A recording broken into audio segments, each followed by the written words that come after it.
Sa ka rënë euro? Dhe kur dëgjoj përgjigjen më të natyrshme, po se është forcuar leku.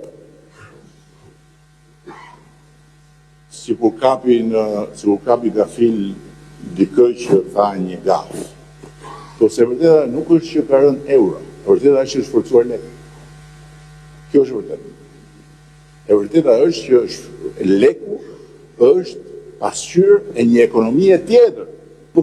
Në thonë se leku po forcohet. Teorikisht kjo do të thotë ekonomi më fort, prodhim më i madh dhe eksportet më të shumta dhe mirëqenie më e lartë për qytetarët. Por le të shohim realitetin. A është bërë Shqipëria vallë papritur një fuqi prodhuese? A janë rritur fabrikat apo janë rritur eksportet aq shumë sa të forcohet edhe leku? Apo qytetarët po jetojnë më mirë sot se sa dje? Nëse përgjigjja është jo, atëherë një pyetje shumë e thjeshtë. Çfarë po e forcon të vërtet lekun?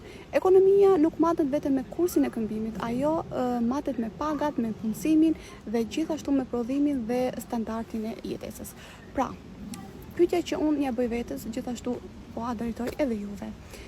Apo reflekton kursi i lekut forcën e ekonomisë shqiptare, apo ka faktor të tjerë, përfshirë ekonominë informale dhe hyrjet e kapitaleve me origjinë të paqartë që po ndikojnë në këtë fenomen? Mendimin tuaj shkruani në komente.